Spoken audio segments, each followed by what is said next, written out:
Hello, dear parent of the Taurus child. How are you? I hope you're doing wonderful. I hope June treated you very, very well. And here we are in July once again, half year through the year. Wow, amazing how time is flying. So we're here to do your child's reading for July for Taurus. And remember, this is not gender specific.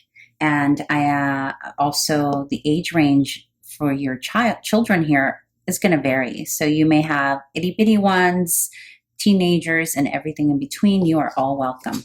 All right, so let's get started. Let's see what kind of energy, what your little Taurus is experiencing here in the month of July. Okay, so there is something significant here that has got potentially has your child, your Taurus in July, feeling a little bit low and down. It seems here that something a final decision has been made that Taurus is not necessarily happy about. Or a decision, I'm getting the feeling that there was maybe some kind of competition or something, a result of a project or an athletic feat, if you will. It feels to me with this combination that maybe Taurus was not chosen, or maybe didn't make the top of a list or some list, like a declaration of a final result was made. And of course, remember, this is going to hit differently depending on the age of your child.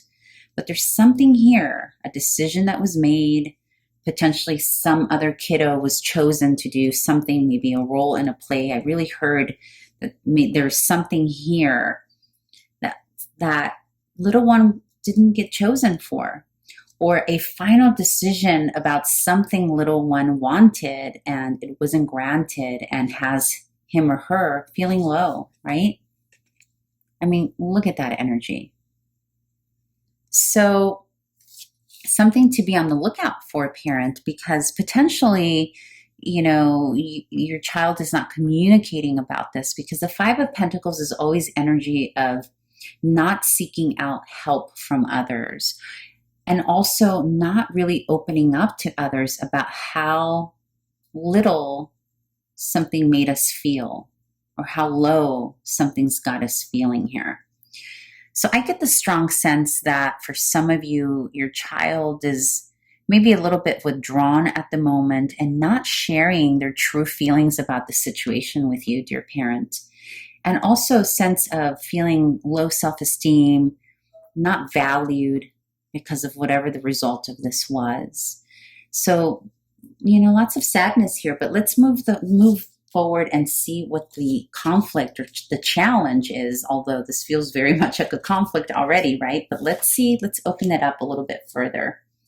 Okay, I see what it is. It has to do with classmates and peers. So potentially your little Taurus is being left out of a group, because we have the Five of Swords here, which indicates conflict with others, and it has to do with communication. This conflict is very much about communication with others. So there's a feeling here that either little one went into battle with kiddos, and even though he or she won, has lost the connection, or vice versa, he or she is being ostracized and left out of something. And it's paired with the Four of Pentacles, and that's about withholding from someone. So when you have these two cards, conflict with others, with the card of withholding emotion, withholding oneself from others, is very clearly telling me that a couple of things. Either he or she is withholding himself from a group of peers. And peers can be, by the way, it can be classmates, it can be siblings, it can be neighbors, anyone that your child is interacting with and playing with, right? Or studying with, or getting into a project with, or in athletics with. You apply it to how it best resonates for you. But this is very much about someone or some people that you're in conflict with withholding from you and not letting you in. But it can also be the other way around, that for whatever reason, maybe little one wants to be right, or something was communicated or said to little one that hurt his or her feelings, and now they are withholding, making them feel more ostracized and more alone, because there's no way, how do they move beyond that point? And it has to do with communication here. Swords can also be about intellect. It can also be about maybe they didn't do so well on something. It can be a test, it can be whatever, it can be anything here, right? And in any case, it's making them feel not good enough. But it has to do, it's a combination of winning or losing, not winning something or losing something, or not being on top of something, either that or a conflict with other kiddos that's not got everybody kind of pushing everyone, away. And it's this is very difficult, especially depending on the age of your child, when they don't have the tools yet, right, to communicate what they're feeling or to resolve issues or to negotiate. Because sometimes, depending on the age of your child, they may just not have that ability yet, or they may have it, but are choosing to withdraw.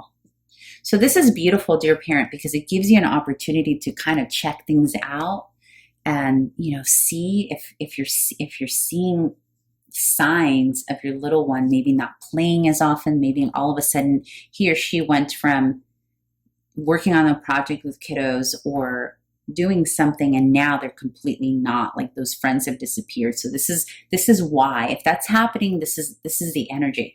But let's move on to the advice and see what Spirit has in terms of what you can do as a parent for him or her. All right, we've got Temperance and the Five of Wands. This is perfect. So Temperance is about balance.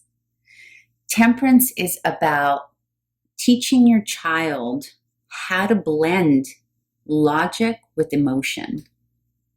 Teaching your child how to balance emotion with speech. And this is a great opportunity because it's paired with the Five of Wands. And the Five of Wands is sorta similar to the Five of Swords in that there's a conflict. However, the difference is that in the Five of Wands, there's more energy towards resolving something. So what this tells me is that there's definitely a conflict happening in your child's life. And you have the power here to teach them how to negotiate. This could be the first issue that your little one is having with others, that you're going to get the opportunity to teach them how to negotiate through a conflict.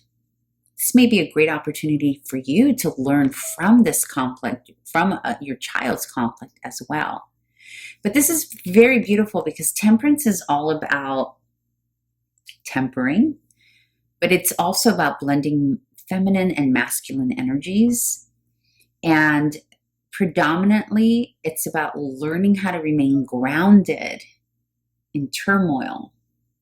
But it's also about meshing logic and heart. So being able to communicate with your child to know and figure out, what are you feeling, dear Taurus? Okay, why is that reasonable? Let's think about why logically you're feeling this way. Okay, now let's negotiate with your buddies here, or let's make peace with you not winning that race or making it into that play or that band or whatever it is for your household. That's really all this is about. There's a feeling here that your child does not yet understand that it can be and instead of and or. In other words, your child thinks that if he or she didn't get into a certain project or group of kids, that means that's it.